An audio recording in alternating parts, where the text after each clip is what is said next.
into office. I mean, just to harken back to Seattle, when I won my first election in 2013, one of the Democrats on the council, and they're all Democrats, as you know, said, "Oh my God, her coming into City Hall would be like a mountain lion in a grocery store." And I mean, I have no idea if they've ever seen a mountain lion in a grocery store, but the point is that I think that what they were trying to capture is the fact that there is no way that they would be able to buy my vote. They would never be able to buy my loyalty, because my undying loyalty is to the working class and the oppressed, and that means for the Palestinian people. And I'll just say this, to add to it, is that if you look at the political situation right now, we are in a historically unique point, which is that in the nearly 80 years of the existence of the state of Israel, and which, as we know, has been a project of US imperialism in the first place, the creation of the state of Israel was a project of capitalism. But for the first time in that period, the majority of Americans are against Israel, and obviously a bigger majority than that are disgusted by the genocide in Gaza. And yet, even at such a moment where consciousness has dramatically shifted, we don't really have an anti-war movement that is putting pressure on the establishment. So that should really beg the question: what is going on here? In my view, the main feature of American politics right now is not lagging consciousness of on the part of the masses. In my view, it's the opposite. The mass of working class people in America have never been so ready for a revolt in our times, at least in the last 18 years that I've been an activist. But the chasm between that consciousness and the leadership that's on offer, that's the main feature of American politics. And that is why I think this election matters, because as I've said before to you all, and I'm sure I know you agree, that ultimately we need to overthrow capitalism. We are not going to end war, achieve Palestinian liberation, any of that on the basis of capitalism. And that's why I'm a revolutionary socialist. But we are, at this moment, the question is, where are the breakthroughs going to come from for the anti-war movement, for the working class? And the major obstacles, I mean, look at the major obstacles. The labor movement leadership is mostly business unionist and is bought into giving cover to the establishment and siding with the bosses. And the NGO leadership, the progressive Democrats, all of these are performing the role of what I call gatekeepers. And there's really no avenue for breakthroughs. But if we are able to win this election, it is not about electoral politics. It is about winning that breakthrough, because we are committed to using our elected office not to, do the whatever math of votes behind the scenes, but to turn outward and shake up things in Congress by using our congressional office to build mass movements. That is how the nation's highest minimum wage was won in Seattle. I mean, yes, it's a labor victory, but that victory was not won because of the heft of the labor leadership. For the most part, except for some crucial exceptions, the labor leadership was opposed to our call for a $15 minimum wage in 2013 when I ran my first election campaign. But that's the avenue that our election campaign provided us. We were not going to be held to their to their limitations, and we could run the campaign the way we wanted to. And we made $15 an hour the main demand for the working class. And my successful election in 2013 forced the majority of the labor leadership to join the struggle for 15. So that's how that labor victory came about, through rank and file organizing. And that rank and file organizing, the potential for that grows by orders of magnitude if we have even one congressional office willing to use their office in that way.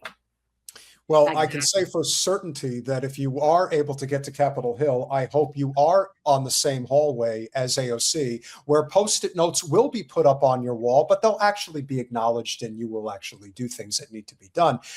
Speaking of labor and doing what you need to improve the minimum wage, as you know, we believe in what you're doing. We always have. And we decided to raise capital on our own, no coordination, in case anybody gets cute. But over the weekend, there were 4 billboards that went up within the congressional district. This is one of them. And as you can see, we are, we thought about, well, what's the message that we want to put out there? What's the message that makes the most sense? Put something tangible up on a billboard that shows people that by you being on the Seattle City Council for the decade plus that you were there, you can now claim that Seattle has the highest minimum wage in the United States. In fact, while you might not be able to live in the wealthy part of Seattle, if you are a full-time employee making $21.30 an hour, you do have probably just enough to live in a decent part of Seattle. Now, this is probably the only place in the United States that can really say this. And you, as much as anybody, can take a lap because of the hard work that you have done. And what I say to that is this: if you are able to get to Capitol Hill, think about the impact that you will have at the local, at the state, and at the federal level. That's why this election is so important. Your thoughts? Yes, I think that's a very important point you brought up, Peter, is that when we win, when I don't mean this particular election because nobody can predict what will happen, but when the working class is able to win such positions of where you can actually organize something, it is never a case of, oh, you just do it in Seattle, or you just do it in California, or you just do it in Washington, D.C. It doesn't work that way. That is actually part of what terrifies the capitalist class about working class struggle, is that it is extremely contagious. You win anywhere, it has the potential, not necessarily guaranteed, but it has the potential of igniting struggle elsewhere. And so the point that you brought up about how the congressional office can be used if it's won by a revolutionary socialist, sort of it was flipped in a different way when we won our elected office in Seattle. So just that's a really interesting starting point, because that's established fact, what we actually did, already did, which is that when we won in Seattle, we didn't stop in Seattle. We launched the 15 Now campaign here just a few weeks after I won after I took office in January 2014. And then less than 6 months after taking office, we had won the $15 minimum wage struggle here in Seattle, which became international viral news. But because of that, it ignited struggles everywhere across the nation. And so there were 15 Now campaigns built in many other cities, and we were able to win substantial increases, minimum, wage increases, not just minimum wage workers, but it also, translates into wage increases for other workers.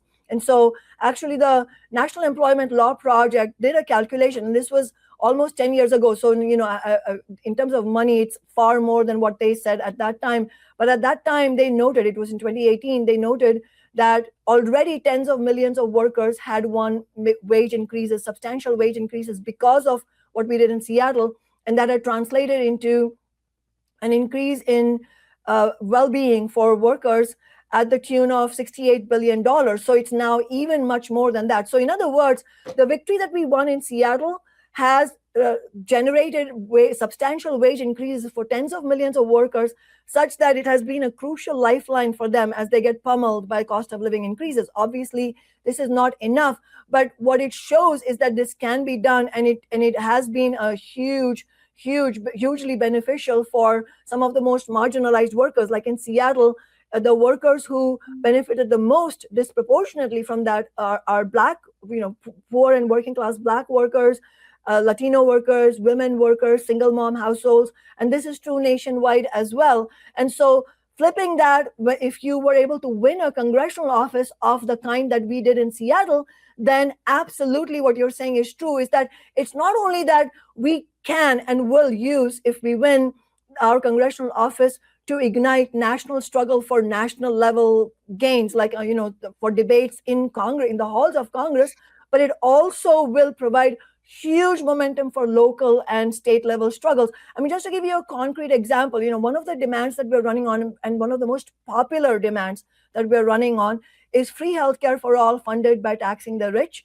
And we are specifically formulating it that way, Jen and Peter, because of two reasons. One is that it's not about, we don't want the insurance industry and big pharma industry to be profiting, because once you allow that door open, then it gets worse and worse. So we want to say free at the point of use for every kind of healthcare, but also funded by taxing the billionaires and multimillionaires. Because anytime you talk about healthcare, what is the first question you get from the naysayers? Oh, who's going to pay for it? Who's going to pay for it? And my answer to that is, You are the guy who's asking, the billionaire who's asking, well, you are going to pay for it because the top 1% have amassed a wealth of $55 trillion. I mean, it is unimaginable amount of wealth that they have gained, especially since the pandemic. The inequality has grown so dramatically. And so that's why we need to do this. But the reason I'm mentioning this as an example of what we're talking about is that absolutely, if we were able to win this congressional office, absolutely one of the things that I will be doing, and I'm committing publicly to doing this, is not only to fight for it in the halls of Congress, but understanding that we are up against the entire might of the capitalist class to win any of these victories, that it will be strategic for us to use the heft, use the position, congressional position, to launch local, citywide and statewide struggles. And it's not a strange thing to propose that, because if you look at how Canada won its public health care, they didn't win it nationally right away. They won it in the Saskatchewan province, as you know, and it was won to the same process that we want to kickstart in the United States, which is that it wasn't won through having illusions in the two main parties of capitalism. It was won. The starting point of winning public healthcare in Canada was the Cooperative Commonwealth Federation, which was at that time a labor and militant and socialist type of party, new party. In other words, it was a new party for the working class. They won power in the Saskatchewan province. They won public health care in that province. And it became so successful and so popular that Canadian working people across the nation started clamoring for it. And it was such a threat to the two parties of capitalism that it was the Tories who ended up instituting it nationally, because they were so nervous that the CCF would win power nationally. That is the kind of credible threat of actual party building of working class people that can win victories. And so our campaign is very crucial in that sense also, because, first of all, I mean, let's be clear. If we win, it would be the first ever revolutionary socialist elected to the US Congress. I mean, this is going to be, if we do win, and I keep stressing that, because it is absolutely not going to be straightforward. It is an uphill task. We have to be very sober about that. But if we can win, it will be it won't just be national news. It will be internationally a political earthquake, because winning a revolutionary socialist elected office in the halls of Congress, in the belly of the global capitalist beast, that is not a small thing. I mean, that is the stuff of nightmares of the billionaires, And so if we can make that happen, it will be a kind of a parting of ways, parting of the waters, for building a new party of the working class, that which is absolutely necessary. We cannot lose sight of the fact that it is a non-starter. A lot of our struggles are non-starters unless we have an independent party for the working class, organizing on the ground, running election campaigns, of course, but alongside that being rooted in social struggle and building for strike actions. Yeah, for sure. Peter. No, you. What about me? No, I mean, and that is ultimately when I did the first time that I ran for Congress, the whole premise was we're a service campaign, building up community, building up momentum, because regardless of winning or losing, that campaign was a service campaign and built community and ultimately built this platform. And so I totally get that. And I don't think most people even understand what that would look like, because we have not had somebody in Congress that has actually used that office as a platform for working people. Nobody's done that. So we don't have any idea as to what that looks like. So, I mean, to me, it would be basically you doing what you did in Seattle, in DC, and making sure to be present for other locals and state communities as they're trying to deal with a lot of these issues. Because, I mean, we have been watching the healthcare struggle in not just Washington, but in California and New York. And we've talked so many times about, like, which one of these states do you think is going to get it through first? And then we, of course, have the debate with people that don't think it can work on a state level. And I don't know. I'm kind of torn on that. Yeah, sorry. I'm glad you brought that up, Jen, because honestly, I think a lot of the people in the left get caught up in debates which I think are not useful, in the sense that the debate is not local versus national. That is not the debate here. that debate is only insofar as, strategically which level, how strong is the movement to win it locally versus how strong is it nationally. Obviously, it has to be much stronger nationally. That is the only dimension in which I find that debate useful. The real debate is, what is the strategy to actually win, and is it going to be won through putting any faith in the Democratic Party? That is the crucial question. And if you ask me, what is the one question that can provide a clear strategy for winning healthcare, that would be it. Because look at what happened in California. You mentioned California, Jen. California has a Democratic governor, has had a Democratic governor for years. They have a supermajority or a near supermajority in both houses of the state legislature, the Democratic Party do. And what did they do to CalCare, which is the statewide Medicare for All bill? They crushed it 4 times in the last 10 years, including one just last month. I mean, that is how disgraceful the track record has been of the Democratic Party, and that is how unsuccessful, that is how much of a resounding failure has been the strategy of putting faith in the Democrats. So that is the central question. That is absolutely the central question. If you look at what happened in Vermont, the Democratic Party, again, same with majority in the state and governor and all that stuff, they had enough pressure on them to pass a Medicare for All type of bill, but they didn't fund it. There was no funding mechanism, which is why we're insisting. We're going to say this is going to be funded by taxing the billionaires. And then surprise, 3 years down the line, Governor Shumlin, who's a Democrat, said, oh, geez, we don't know how to pay for this bill. We have not been able to fund it. We're going to repeal it. And then what has happened in Congress? We have had the Medicare for All bill being brought formally, 13 times in my own count. I'm probably undercounting it, but 13 times at least in the last 20 years. Not a single time has it been brought for an actual vote. And I think that is very important. See, because and that's why I think people who mock the whole question of force the vote that came up earlier, they're missing if to the extent that they're being genuine but mistaken, they are wrong, because force the vote was not about one moment in time. The whole question, it's a very fundamental question. When people who get elected, whether you're a Democrat or, and so far it's only been Democrat, but even if you're an independent like me, it's not about being independent in name only. It is a question of, what will you do when you win elected office? Will you actually use it in the way that needs to be done in order to wrest concessions from the billionaire class? And part of wresting concessions from the billionaire class requires you to go through the gatekeepers. And part of the gatekeepers are the Democratic Party establishment themselves. And it's because even though they are a party of capitalism, there's an illusion that somehow they're different than the Republican Party. And that is why they're able to play the role of gatekeepers, especially the progressive Democrats. And so what they do, what they have done so far, is that they bring the Medicare for All bill, dust it off a little bit every 2 years, have a press conference, say, oh, we have all these co-sponsors, but then do nothing whatsoever with it. And they just say, oh, I support Medicare for All. But that doesn't amount to anything, because it puts no real pressure on the Democratic Party, on the insurance industry, on the big pharma billionaires, and so on and so forth.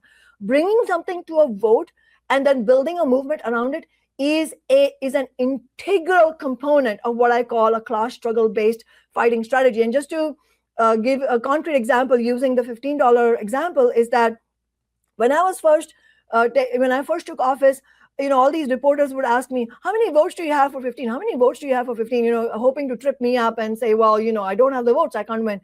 And I was very honest with them. I said, if the vote were held today, then you would get one vote, mine, because none of the Democrats are willing to support it. But we are going to make it so that they end up supporting it. And less than 6 months, as I said, after I'd taken office, we got a unanimous vote on $15 an hour. How we got that is the very important part of this whole story. And that's crucial for what you can do in Congress as well, which is that obviously building movements, all of that we know, and none of the Democrats do that even. But even that is not enough. It's what kind of movements you build. The political clarity of the movements is crucial. So just to give you a concrete example, when the Democrats initially were, they did not want to support 15. They hated every aspect of it. They were nakedly on the side of the Chamber of Commerce.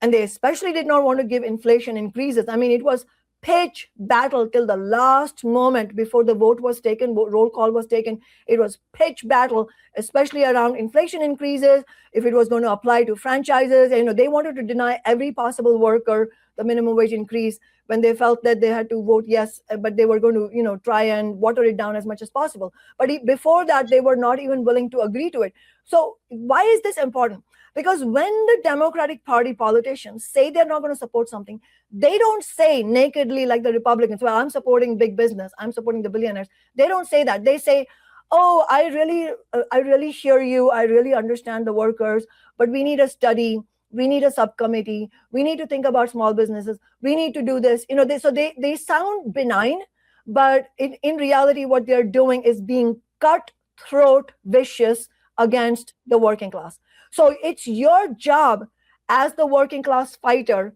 to call them out on it. And so this idea that when you get elected, you have to build coalitions with the elected officials, that is a toxic idea. It's toxic towards the working class, because then that tells you that, well, I can't call this guy out for what he's actually doing. I have to accept what he's saying at face value. But I didn't. I said openly from the dais, I said, council member so-and-so, you say this, but what you're actually doing is you are supporting Jeff Bezos instead of the most marginalized workers. Shame on you for doing that. Shame on you for trying to rob the poorest workers in our city of the bare minimum that they need in order to just get by. And look at their children here in chambers. Look at their children. Look at their faces. This mom tearfully testified that she can't even buy trinkets for her child. And this is an actual story, because this woman was a single mom, a Black woman from working at McDonald's, and she was in tears because she said she makes so little money that she can't even buy little trinkets for her little daughter. I mean, even now I get choked up when I think about it. But my job at that moment was to specifically reject the face value description of what they were saying, the politicians, and call them out. And so why this example is so crucial, Jen and Peter, is that is the kind of clarity in the movement leadership that is needed in order to expose the Democratic politicians. Because when you do that, you create an actual, tangible, material, political price tag for their own careers, because their careers ride on their reputations as good people, nice people, just not this time, just not now. And so exposing them for what they are, which is not nice to the working class, but actually viciously cruel to the working class, that is necessary, because then they see a price tag to themselves. When they see that, fuck, maybe I won't get elected next time because this person, Kshama Sawant, is exposing me so openly. And that is how you extract the yes votes from these people who are not at all, even in the slightest, on the side of the working class. But the flip side of that story is that makes for not cordial relations with those politicians, because they're going to hate you. But that comes with the territory. If you don't fight for the working class and the Democratic Party politicians don't hate you, then you are not doing your job for the working class. It comes with the territory, and you have to wear it like a badge of honor. And that is why explaining this is very important, because there's a fundamental difference between good, quote unquote, good people getting elected, but never pushing for anything. I mean, for fuck's sake, the national minimum wage is still $7.25 an hour.